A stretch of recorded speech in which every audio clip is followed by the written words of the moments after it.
যদি কেউ জিজ্ঞেস করে এমন একটা জায়গার নাম বলো যেখানে তুমি বারবার যেতে চাও, আমি বলবো শ্রীনগর, আমার বাড়ি। ভালো আছো? বাপের বাড়ি শ্বশুর বাড়ি দুই দেশে হয়, আমি যে ভাই কি চালাই পড়ছি। পাসপোর্টটা খুইলাই ইমিগ্রেশন অফিসার আমার জিজ্ঞেস করে এত বাংলাদেশে কি। দুনিয়া আমি ঘুরি নাই, কিন্তু যেখানে যেখানে যাই না কেন শ্রীনগরের মতো শান্তি না আমি আর কোথাও পাই না। For the first time Dona এবার একা ফ্লাই করছে, মানে আমাদের সাথে ফ্লাই করছে। অ্যান্ড আমরা ইমিগ্রেশনের সব কাজ শেষ করার পরে গাড়িতে উঠছিলাম। হ্যালো গাইস, আমরা এখন গাড়ি পেতে যাইতেছি আমাদের বাড়িতে।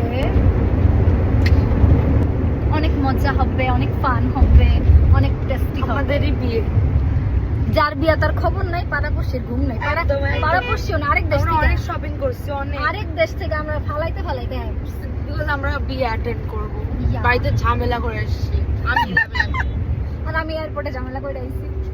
যেহেতু আমরা ভিকাউন্সের সামনে থেকে যাইতেছিলাম অ্যান্ড আমার মনটা ফুচকা ফুচকা করতেছিল, মহিলা সমিতির সামনে আমরা গাড়ি থামাই অ্যান্ড ওইখান থেকে নিই ছোট ফুচকা। বেলিউড গেলে আমার ছোটবেলার কথা মনে পড়ে যায়। এখনকার বেলিউড 2005-06 সালের বেলিউডের মধ্যে অনেক তফাৎ। তখন বেলিউডে এত দোকান ছিল না। আমার মনে পড়ে তখন কুপার্স ছিল, সুইস ছিল, যেটা এখনো আছে, পিঠাঘর ছিল। পিঠাঘরটা আমার চোখে এখন কেন জানি পড়ে না। আর অনেক শাড়ির দোকান ছিল আর রাস্তাগুলো ফাঁকা ফাঁকা ছিল, কয়েকটা ফুচকার স্টল ছিল। গাইস, আমরা এখন চাইতেছি হচ্ছে কি রে বাবা, পাগল আছে পাগল।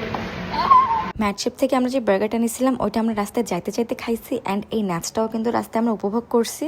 আচ্ছা, পরিচয় করাই দিই, এটা হচ্ছে ডোনা, আমার কাজিন। ও অনেক বেশি সুইট অ্যান্ড ও আমাকে অনেক বেশি লাইক করে, আমি ওকে অনেক বেশি লাইক করি আর আমরা অনেক বেশি ঢং করি। তারপর মাওয়া এক্সপ্রেস ওয়েতে উঠলে আমার মনটা আরো বেশি খুশি হয়ে যায়, কারণ আমি আমার বাড়ির সামনে চলে আসি অ্যান্ড এটা হচ্ছে বিয়ের গেট। আমার কাজিনের বিয়ে ছিল।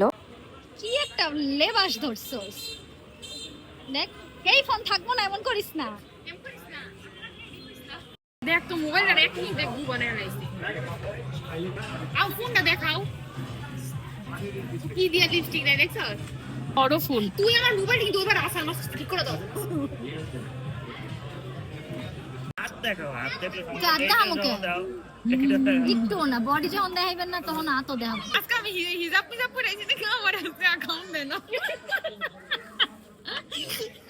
ভালো করে। এই যে আমরা শাফিনসে খাইতে আসছি। মালিহা রাগ করছে, মালিহা আমার বেস্ট আমার ফ্রেন্ড। কান্ত্রি বাসায় যাইতেই বউ। এই এই যে যে আমি মানে সারা গো সারা করু কি ফোন দেখা। পুরো এই বন্ড লাগতাছে তোরে, দেখ। আচ্ছা, আমি কিন্তু বাড়িতে এসে ব্যাগটা রেখে ওদের সাথে বের হয়ে গেছিলাম। মানে ভিডিওটা এই পর্যন্ত, সবাই ভালো থাকবেন, টাটা।